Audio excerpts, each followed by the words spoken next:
Good morning guys. আজকে আমরা নবম শ্রেণীর ভূগোলের প্রথম অধ্যায় গ্রহরূপে পৃথিবী এই অধ্যায়টি সম্বন্ধে পড়ব।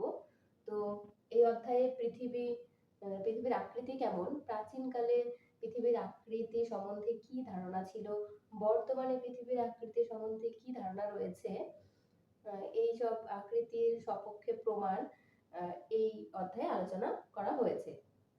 তো প্রথমে আমরা জানবো যে পৃথিবীর আকৃতি সম্বন্ধে ধারণা প্রাচীনকালে কি ছিল। প্রাচীনকালে পৃথিবীর আকৃতি বলা হতো যে চ্যাপ্টা বা সমতল প্রকৃতির।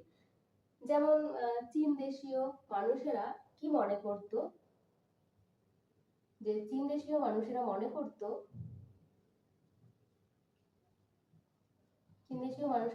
করত যে পৃথিবী চ্যাপ্টা বা সমতল।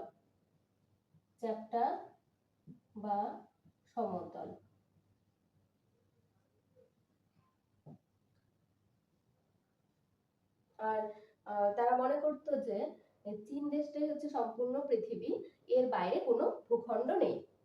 আবার মেসোপটেমীয়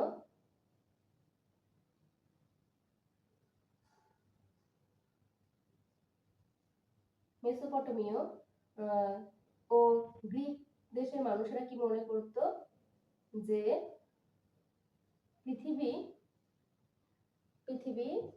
অনেকটা থালার মতো চ্যাপ্টা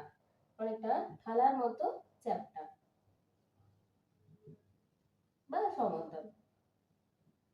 তার মানে প্রাচীনকালে পৃথিবীকে চ্যাপ্টা বা সমতল মনে করা হতো। এর পরবর্তীকালে দেখা যায় কি, যে পিথাগোরাস তিনি পদার্থবিদ্যার সূত্র অনুসারে বলেছেন যে পৃথিবী আকৃতি গোলাকার। তো প্রাচীনকালে কি মনে করা হতো যে পৃথিবী চ্যাপ্টা বা সমতল, কিন্তু পরবর্তীকালে পিথাগোরাস তিনি কি বলেছিলেন? পিথাগোরাস বলেছিলেন যে পৃথিবীর আকৃতি কিরকম? গোলাকার। পৃথিবীর আকৃতি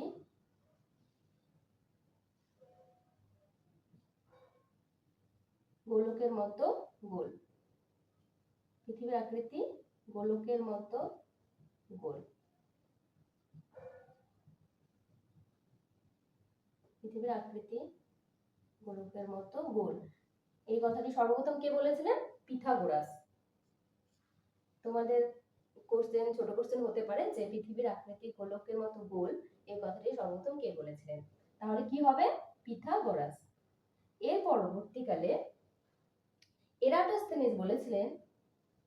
এরাটোস্থেনিস পৃথিবীর পরিধি নির্ণয় করেন। এরাটোস্থেনিস কি করেছিলেন?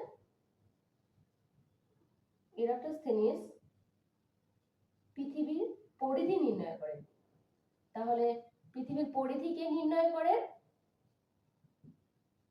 পৃথিবীর পরিধি নির্ণয় করেন এরাটোস্থেনিস। আবার ভারতীয়দের মধ্যে পৃথিবীর পরিধি প্রথম নির্ণয় করেন আর্যভট্ট। কে নির্ণয় করেন? ভারতীয় জ্যোতির্বিজ্ঞানী আর্যভট্ট। তাহলে যদি আসে ভারতীয়দের মধ্যে কে পৃথিবীর পরিধি প্রথম নির্ণয় করেন, তাহলে হবে ভারতীয় জ্যোতির্বিদ ও গণিতজ্ঞ আর্যভট্ট পৃথিবীর পরিধি নির্ণয় করেন।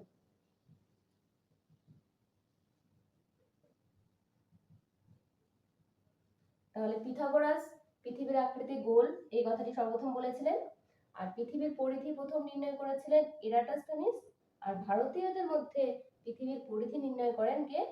আর্যভট্ট।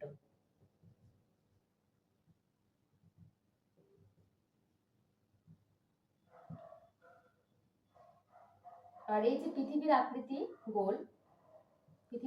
গোল এর সপক্ষে প্রমাণ তোমাদের 3 নাম্বার বা 5 নাম্বারের মধ্যে আসতে পারে। তো এবার আমরা দেখে নিব যে পৃথিবীর আকৃতি যে গোল এর সপক্ষে প্রমাণ।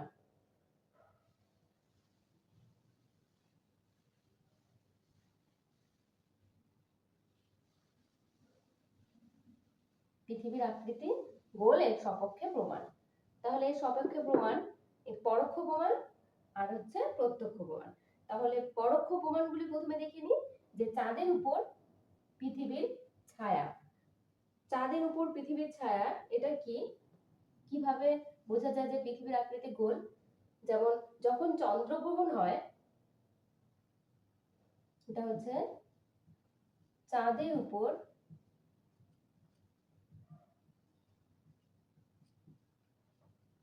পৃথিবীর ছায়া দেখে আমরা বুঝতে পারি যে পৃথিবীর আকৃতি গোল। কিভাবে? চন্দ্রগ্রহণের সময় কি হয়, যে পৃথিবীর ছায়া চাঁদের উপর পড়ে। চন্দ্রগ্রহণের সময় পৃথিবীর ছায়া কি হয়, চাঁদের উপরে পড়ে। তো পৃথিবীর ছায়া চাঁদের উপরে যখন পড়ে, সেই আকৃতিটি কি হয়, গোল হয়। তাহলে আমরা জানি যে কোন গোলাকার বস্তুর ছায়া গোল হয়, আবার যদি চারকোনা বস্তু হয় তাহলে সেটা চারকোনা হবে।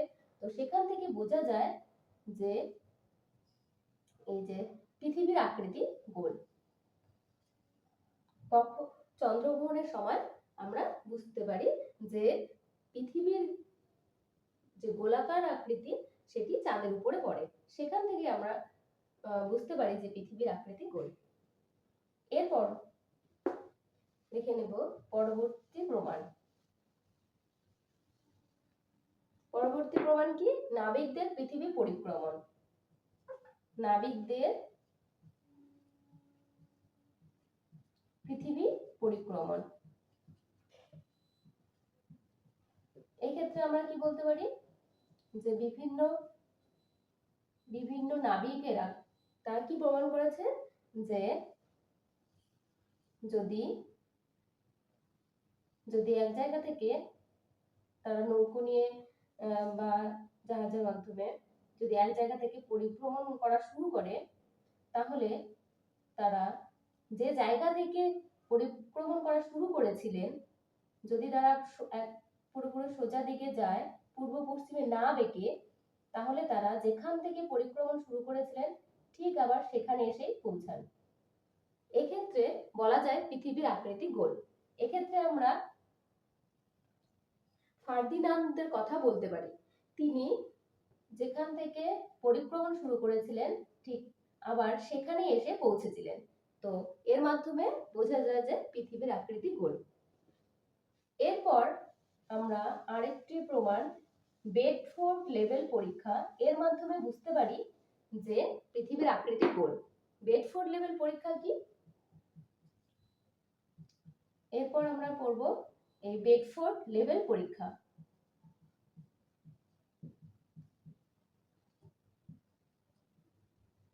বেডফোর্ড লেভেল পরীক্ষা। বেডফোর্ড লেভেল পরীক্ষার মাধ্যমে 1870 সালে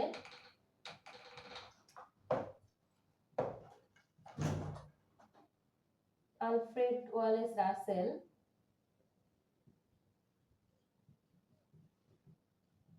তিনি যে পৃথিবীর আকৃতি গোল তার পরিপ্রেক্ষিতে একটি প্রমাণ দেন।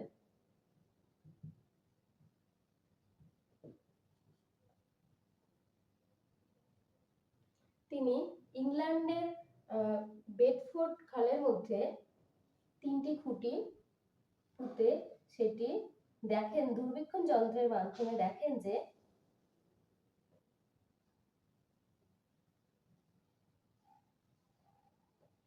যেহেতু গোলাকার পৃথিবী যেহেতু গোলাকার, তাই তিনি দূরবীক্ষণের মাধ্যমে দেখতে পান যে প্রথম ও তৃতীয় দণ্ডটি বা খুঁটি, এই দুটি উচ্চতা সমান, কিন্তু মাঝের যে খুঁটিটি সেটির উচ্চতা বেশি, উঁচুতে রয়েছে। কেন? কারণ হচ্ছে যেহেতু গোলাকার, তাই জন্য এই অবস্থার সৃষ্টি হয়। কিন্তু যদি সমতল হতো পৃথিবী, তাহলে কি হতো, যে 3টি দণ্ডই কিন্তু সমান অবস্থায় থাকতো, 3টি কিন্তু সমান থাকতো, উঁচু নিচুতে অবস্থিত হতো না। তাহলে আমরা কি বলতে পারি, যে পৃথিবীর আকৃতি গোল। এটি কে দিয়েছিলেন? আলফ্রেড ওয়ালেস রাসেল 1870 সালে। তো এর মাধ্যমে আমরা বুঝতে পারি যে পৃথিবীর আকৃতি গোল। এর পরবর্তীতে আমরা দেখব যে আরেকটি গুরুত্বপূর্ণ প্রমাণ, পৃথিবীর আকৃতি যে গোল এর সপক্ষে আরেকটি গুরুত্বপূর্ণ প্রমাণ দেখে নেব। সেটি কি? এটা হচ্ছে একই সময়ে সূর্যোদয় ও সূর্যাস্ত হয় না। পৃথিবীর সমস্ত জায়গায় কি একই সময়ে সূর্যোদয় সূর্যাস্ত হয় না?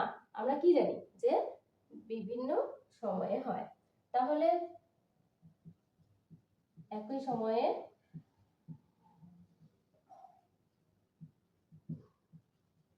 সূর্যোদয় ও সূর্যাস্ত হয় না, তাই তো? কেন? যদি যদি পৃথিবী সমতল হতো, ধরে নিচ্ছি আমরা এটা এখানে সমতল, সূর্যের আলো কি হতো সব জায়গায় কি করতো? সমানভাবে পড়তো, তাই তো? সমানভাবে পড়তো। কিন্তু যেহেতু পৃথিবী গোল, তাহলে তাই সূর্যের আলো কি হয়? সব জায়গায় সমানভাবে পড়ে না। তাহলে সূর্যের আলো যেহেতু এদিকটায় পড়ছে, কিন্তু অপর দিকটি কি দেখা যাচ্ছে? অপর দিকে দেখা যাচ্ছে যে সূর্যের আলো কিন্তু পৌঁছাচ্ছে না, তাই তো? তাহলে আমরা কি দেখব? যে পৃথিবীর সমস্ত জায়গায় একই সময়ে সূর্যোদয় ও সূর্যাস্ত হয় না। পৃথিবী সমতল হলে একই জায়গায় সূর্যোদয় ও সূর্যাস্ত হতো, কিন্তু যেহেতু পৃথিবীর আকৃতি গোল, সেহেতু একই সময়ে সূর্যোদয় ও সূর্যাস্ত হয় না। এটি একটি গুরুত্বপূর্ণ প্রমাণ পৃথিবীর গোলাকার আকৃতির সপক্ষে।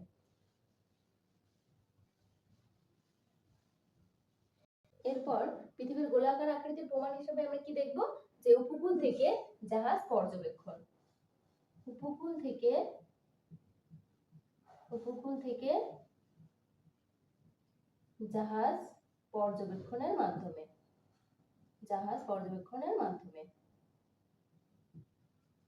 আমরা পৃথিবীর গোলাকার আকৃতির প্রমাণ দিতে পারি। কি দেখি? যে উপকূল থেকে যদি আমরা কোনো জাহাজকে পর্যবেক্ষণ করি, কি দেখব? যে যখন তীরের দিকে কোনো জাহাজ আসে, যেহেতু পৃথিবীর আকৃতি গোলাকার, তাই আমরা কি দেখব? যে প্রথমে আমরা জাহাজের মাস্তুলকে দেখতে পাই, তারপর আমরা জাহাজের ডেক দেখতে পাই,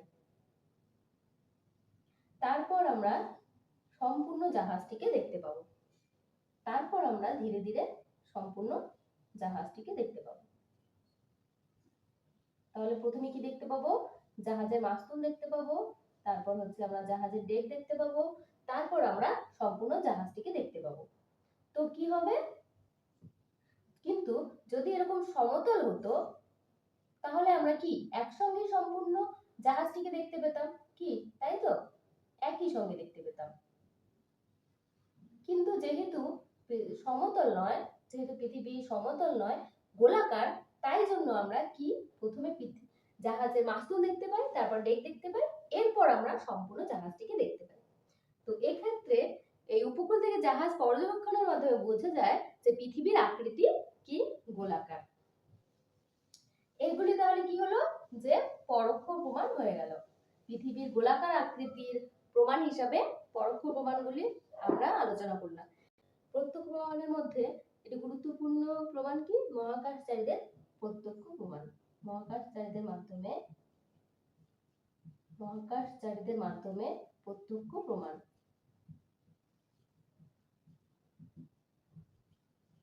মহাকাশচারীদের মাধ্যমে প্রত্যক্ষ প্রমাণ।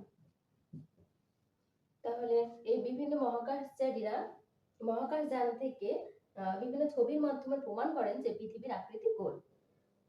যেমন আমরা ইউরি গ্যাগারিন,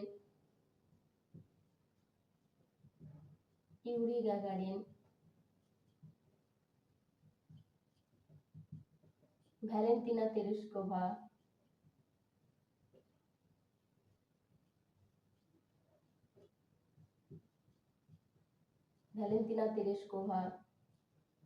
তারপর হচ্ছে কল্পনা চাওলা, রাকেশ শর্মা, তারপর সুনিতা উইলিয়ামস,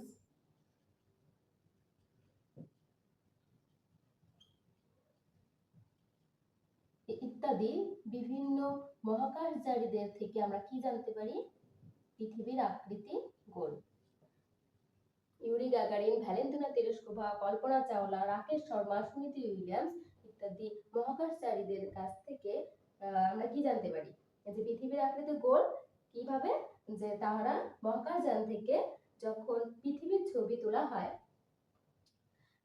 তখন তারা লক্ষ্য করেন যে পৃথিবীর আকৃতি, পৃথিবীর ছবিটি কি আসছে? যে গোল। তাহলে বলা যায় যে পৃথিবীর আকৃতি গোল। এরপর আরেকটি গুরুত্বপূর্ণ প্রমাণ হচ্ছে উপগ্রহ চিত্র। তাহলে আমরা কি দেখতে পেলাম? যে পরোক্ষ প্রমাণের মধ্যে চাঁদের উপর পৃথিবীর ছায়া, তারপর নাবিকদের পৃথিবীর পরিক্রমণ, তারপর বেডফোর্ড লেভেল পরীক্ষা, একই সময়ে সূর্যোদয় সূর্যাস্ত হয় না, আবার উপকূল থেকে জাহাজ পর্যবেক্ষণ। এরপর প্রত্যক্ষ প্রমাণের মধ্যে কি দেখলাম? মহাকাশচারীদের প্রত্যক্ষ প্রমাণ, যেটা মহাকাশ থেকে তোলা ছবির মাধ্যমে জানা যায় যে পৃথিবীর আকৃতি গোল। এরপর প্রত্যক্ষ প্রমাণের আরেকটি গুরুত্বপূর্ণ প্রমাণ হচ্ছে উপগ্রহ চিত্র। তাহলে এরপর উপগ্রহ চিত্রটা আমরা দেখে নিই যে কিভাবে পৃথিবীর আকৃতি গোল সেটি প্রমাণ করে।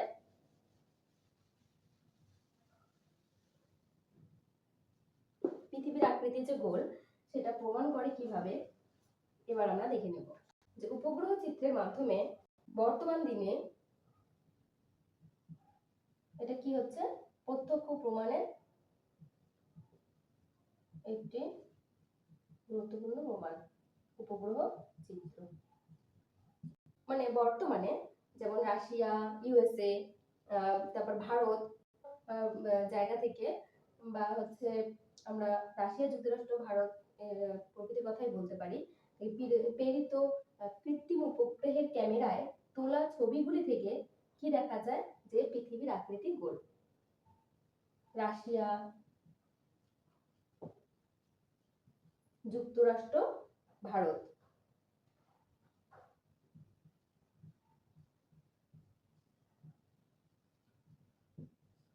ভারত প্রেরিত উপগ্রহগুলি থেকে আমরা কি জানতে পারি? কৃত্রিম উপগ্রহগুলি থেকে আমরা জানতে পারি যে পৃথিবীর আকৃতি গোল।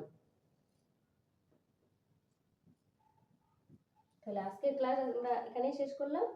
তোমাদের কোনো অসুবিধা থাকলে কমেন্টে জানিয়ে দিও, আমি বোঝানোর চেষ্টা করব।